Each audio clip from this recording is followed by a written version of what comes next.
You're listening to the CyberWire Network, powered by N2K.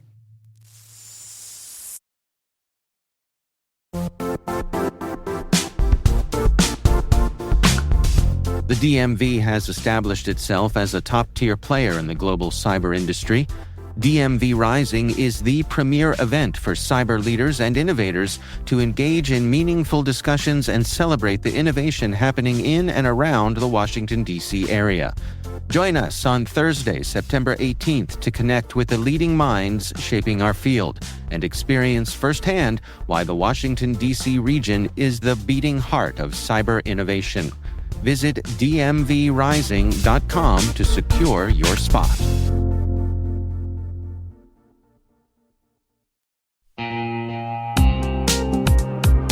At Thales, they know cybersecurity can be tough and you can't protect everything. But with Thales, you can secure what matters most.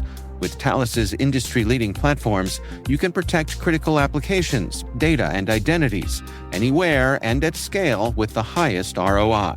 That's why the most trusted brands and largest banks, retailers, and healthcare companies in the world rely on Thales to protect what matters most: applications, data, and identity. That's Thales. Thales. Learn more at thalesgroup.com/cyber.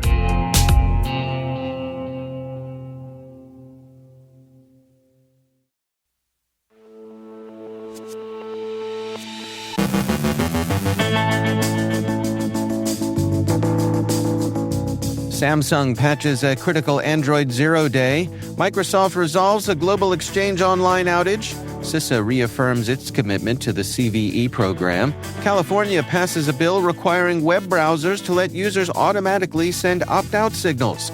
Apple issues spyware attack warnings. The FTC opens an investigation into AI chatbots on how they protect children and teens. A hacker convicted of attempting to extort more than 20,000 psychotherapy patients is free on appeal. Our guest is Dave Lewis, Global Advisory CISO at 1Password, discussing how security leaders can protect M&A deal value and integrity. And schools face insider threats from students.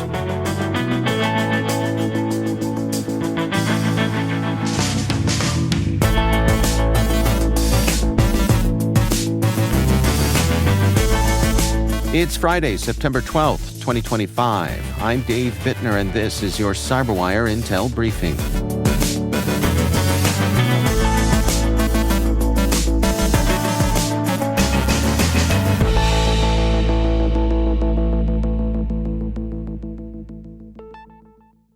Thanks for joining us, and happy Friday. It's great to have you with us.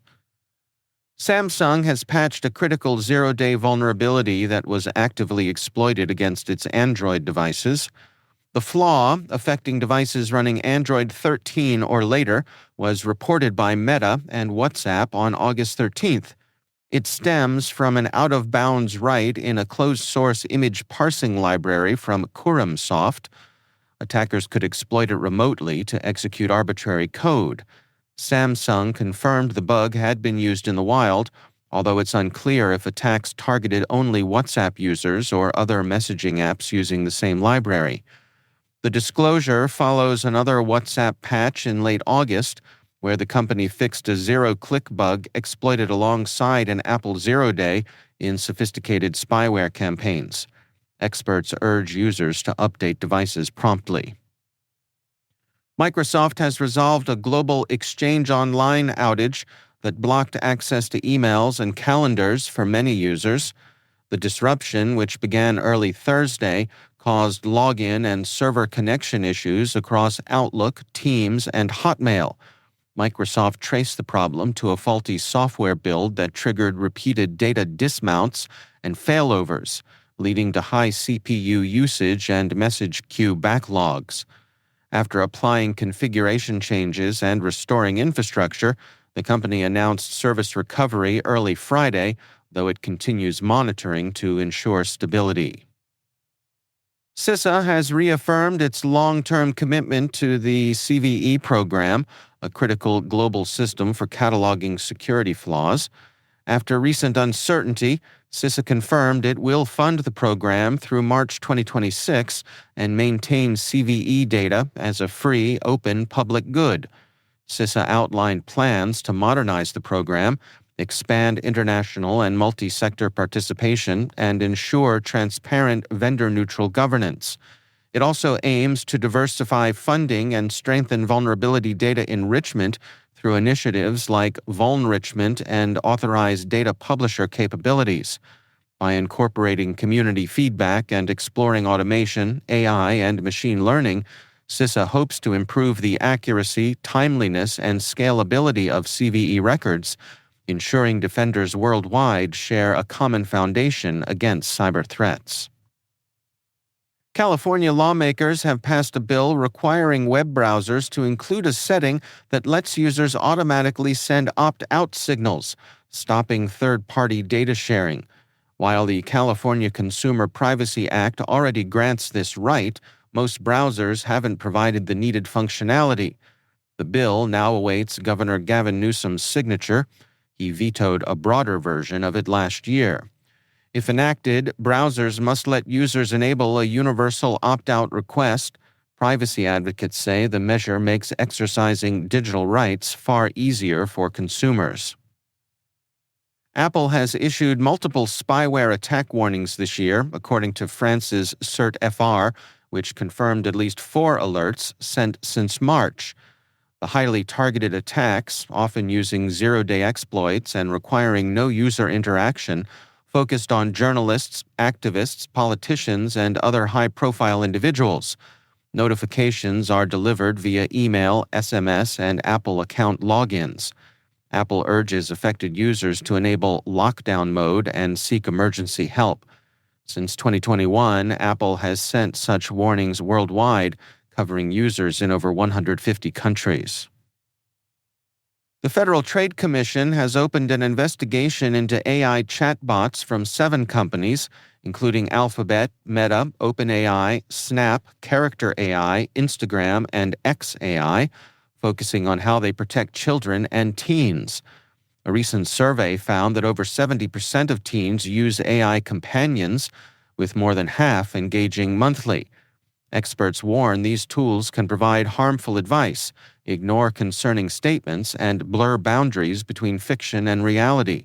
The FTC wants details on how companies test for risks, handle user data, monetize engagement, and enforce safeguards. While some firms like Character AI and Snap have rolled out parental controls and teen-specific features, critics say stronger protections are needed. Companies must respond to FTC orders by September 25th. Jumping over to Europe, we hear from our T-Minus Space Daily host, Maria Vermazis, as the European Space Agency's Director General Josef Aschbacher delivered the opening remarks at the General Assembly for Defense, Space, and Cybersecurity. The European Space Agency's Director General, Josef Aschbacher, delivered the opening remarks at the General Assembly for Defense, Space, and Cybersecurity. The European Parliament and the European Commission, in collaboration with CISA, organized the assembly to promote dialogue between European and national decision-makers and industry representatives in the context of the unprecedented challenges that the European Union is facing in an increasingly complex geopolitical situation. Josef Aschbacher pushed for a stronger alliance on space and defense. But today, let us be audacious and not shy away from what has been a discreet but clear driving force for space efforts, of its technology breakthroughs, of pushing the boundaries of collective will, our security and defense. And why do I say discreet? Because Europe has been shy in coming to terms with the legitimate role of cooperative space which it plays in our security and in our geostrategic independence. And it is now a fact. Europe's space and defense autonomy has become one of our continent's foremost priorities, as we have just also heard very clearly from Commissioner Kubilius. Oshbacher also warned that Europe is not just trailing behind its counterparts in the United States and China in terms of space-based intelligence. He said that they're not playing the same game at all, at least not yet. He also pushed for European sovereignty over data collection, referring to Europe's reliance on American space data, particularly with the current conflict in Ukraine. The consensus from the Assembly is that Europe will be shifting towards control of its own defense, space, and cybersecurity assets, and it will certainly be interesting to see how that plays out in the coming years. That's Maria Vermazis, host of the T-Minus Space Daily podcast. Be sure to check out T-Minus wherever you get your favorite podcasts. Finnish hacker Aleksanteri Kivimäki, convicted of attempting to extort more than 20,000 psychotherapy patients after the Vastaamo data breach, has been released from custody pending appeal. Kivimäki, arrested in France in 2023 and extradited to Finland, was sentenced to 6 years and 3 months, but remains legally innocent while appealing. The 2018 hack, revealed in 2020, led to mass extortion attempts against patients, including children, making it one of Europe's largest criminal privacy cases. Victims continue to suffer from leaked records, described as a watershed event for Finnish society. Prosecutors link Kivimäki to the crime via server logs, cryptocurrency transactions, and personal files, though he disputes the evidence. The appeals trial runs through November, with a ruling expected later this year.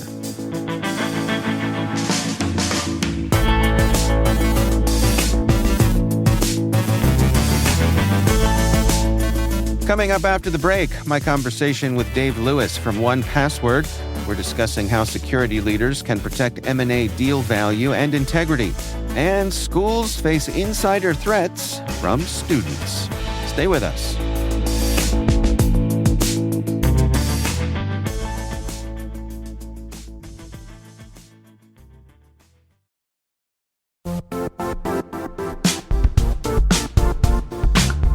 Compliance regulations, third-party risk, and customer security demands are all growing and changing fast.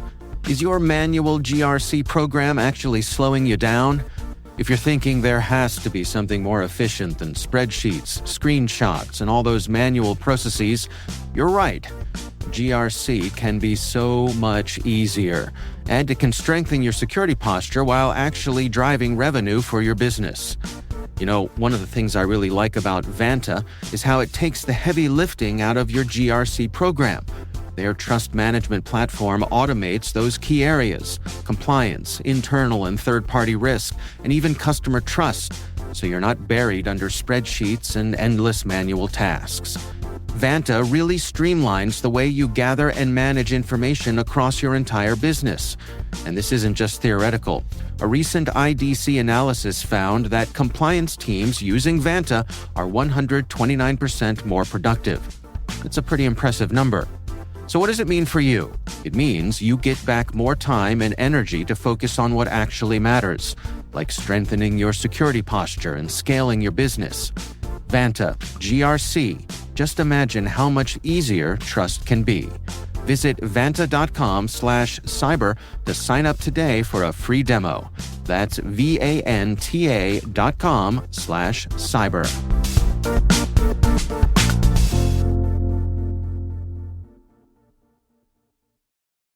Running a business comes with a lot of what-ifs. But luckily, there's a simple answer to them. Shopify. It's the commerce platform behind millions of businesses, including Thrive Cosmetics and Momofuku, and it'll help you with everything you need. From website design and marketing to boosting sales and expanding operations, Shopify can get the job done and make your dream a reality. Turn those what-ifs into... Sign up for your $1 per month trial at shopify.com/special offer.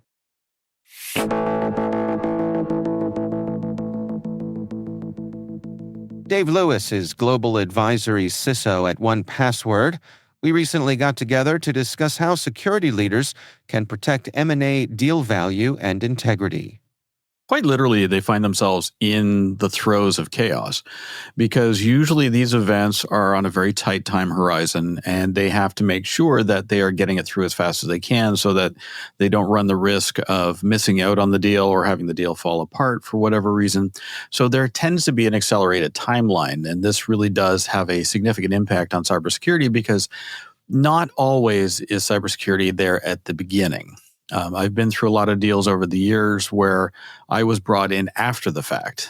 Thankfully, there were other companies where I was brought in at the beginning, and for whatever reason, I was able to put an end to that deal simply because some of the issues that were highlighted at the outset really were red flags, and the deal itself was in jeopardy if we were to proceed.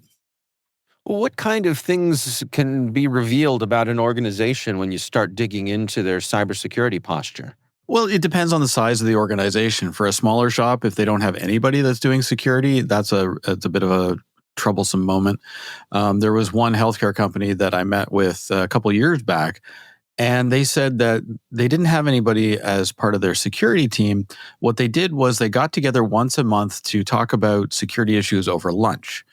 And that was a very disturbing moment for me because they had electronic health records they had to be concerned about in the posture of their overall organization. And at that time, they were looking to fill a position for, and I quote, a CISO. And I was told that that particular position would report to the CTO and would be responsible solely for just doing patching. And I said to them, that is not a CISO role. And they said, well, in our organization it is. And I said, oh, good luck to you. And that's those kind of things that, they will pop up. And if there's no policy set, if they have shown up in various government publications for multiple security breaches, because there's mandatory reporting and things to that effect. So you have to do your background. You have to do your due diligence in order to make sure that things are on the up and up before you even consider moving to an integration phase. Well, can you take us through some of the security protocols that are necessary for an M&A activity? Well, first and foremost, you start off with the due diligence phase where you're looking at the security posture assessment of that target organization, looking at third-party risk management checks. What is the blast radius in the event that something was to go wrong? For the next stage, then the integration phase, you're looking at aligning your identity and access management policies with access controls, making sure that you're tackling extended access management, and then consolidating vendor and SaaS ecosystems to reduce overlap, because one of the problems that I find in a lot of organizations is they don't have a really good way to manage their SaaS contracts, as it were, in a coherent fashion. And then the third stage would be post-deal closure of continuous monitoring of the inherited vulnerabilities, because like it or not, you will inherit something from the organization you're bringing in, and looking at formal audits to ensure that security baselines are in fact being met. How often does it happen that a pair of companies will think that they have a great match here, the cultures line up, and then when you start digging into the security, you find that there are some serious problems? Honestly, that is more often than not. And it's a troubling thing because I've experienced it in companies in the past. I haven't experienced it here. We've been very fortunate so far. But in the past, I have actually encountered exactly that, where it looked like a great fit initially. And then once we started kicking things around, we realized that said company was in a very, very bad position. Because they had gone along with the checkbox compliance approach to security. And unfortunately, as a result, they weren't doing true security. They were doing the bare minimum. And it needed to be a better security posture in that particular case. And so there are situations you've seen where this has actually killed the deal? Yes. There was one in particular I mentioned earlier where I was able to put an end to the deal. I think one of the really big red flags initially was I asked what their cost for onboarding a new customer was, and they had no idea how to answer the question. That was not so much a security issue as it was a giant red flag that they didn't know how to, properly quantify how they were bringing people customers into the organization. It strikes me that this is kind of a pay me now or pay me later situation. If you think that M&A is in your future, the time to start preparing yourself is now. Yes. And that is a fair assessment because, we're in a phase right now where there's a lot of acquisitions that have been happening, and it's an ebb and flow. You will see this happen for a couple of years, and then it'll go back to lots of organizations that are having all these really great startups. And then again, the acquisition cycle will begin again. So as a CISO, when you're looking at the key actions that you want to take, you have to look at stuff like conducting rapid security assessments. You can identify gaps and breaches. It's not only good for an acquisition perspective, but making sure that you have all of your compliance in a good state, as well as the security, overall security posture of your organization. You want to be able to map the critical assets and data flows, understanding that you're inheriting issues, or if you're as the acquirer or the acquiree, and understanding where your crown jewels are. Where's your source code? Where is all of your corporate secrets? What else can you do here? You can establish an interim access control policy to make sure that you're not over permissioning things in order to get the job done.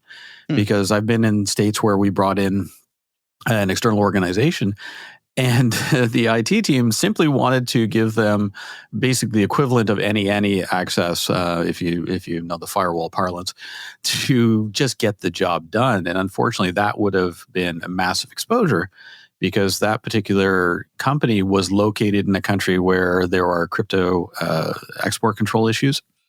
And that's all I'll say about that piece. But, planning for identity access management consolidation, because you bring the two companies together, you're not going to keep two of everything, right? You're going to consolidate that, because otherwise you're spending a absolutely metric ton of money to do the maintenance, because maintenance on any sort of project or you buy like IT install is 23 to 25% per annum just for maintenance.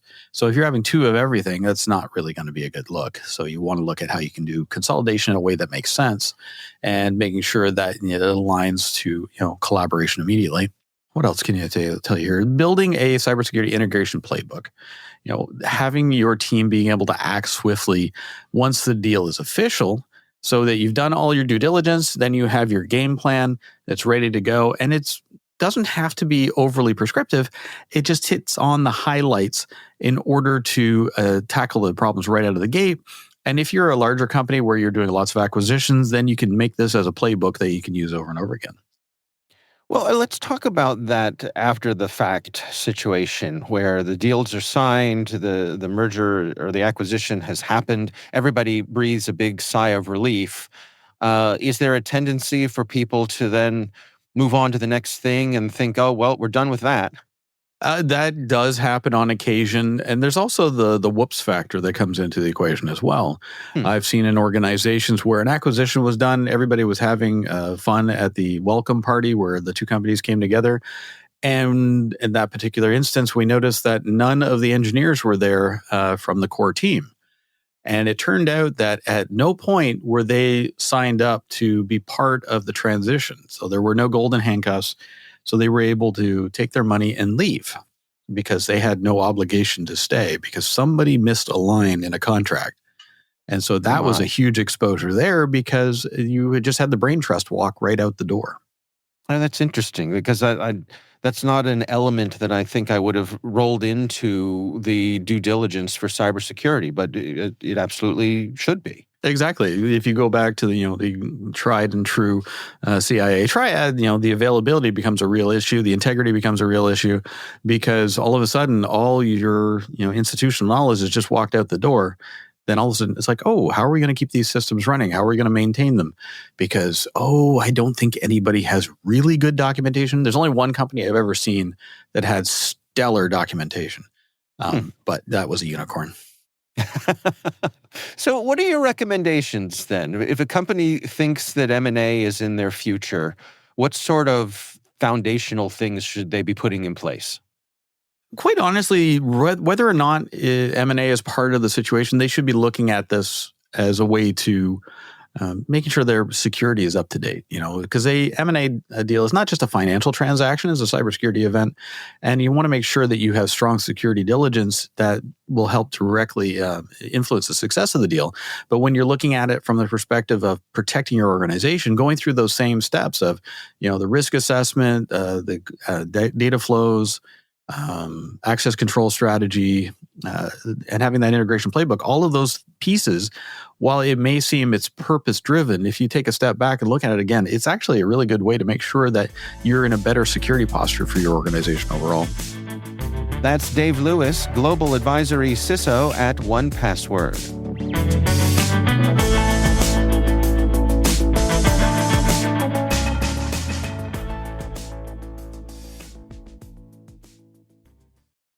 With a major selection of the looks your kiddos love, starting at just $4 in the Walmart app, a new school year means a stylish new them. Who knew? Find skater skirts and Crocs that say, I'm casual but cool. Sparkly sneakers that say, it's my classroom, you're just learning in it. And preppy polos that say, I'm the teacher's pet, even if they're mommy's menace at home. Find their favorite styles starting at just $4 in the app. The Walmart you thought you knew is now new. This episode is brought to you by Indeed.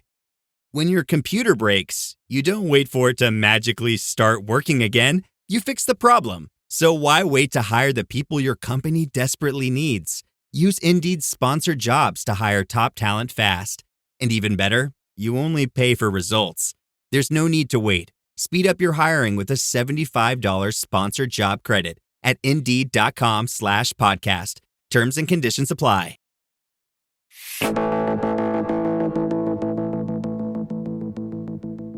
And finally, Britain's schools are apparently raising the next generation of hackers, though not quite in the way they'd hoped.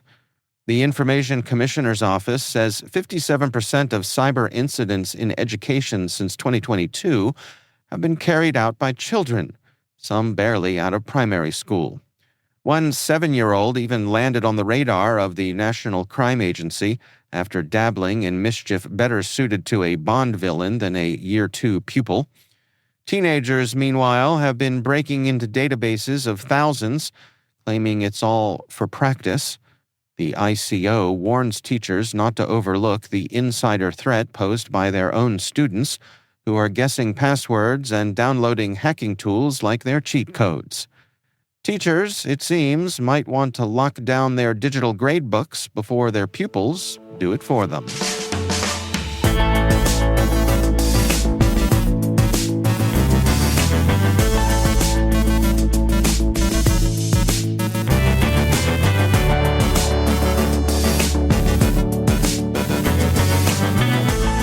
And that's the CyberWire. For links to all of today's stories, check out our daily briefing at thecyberwire.com.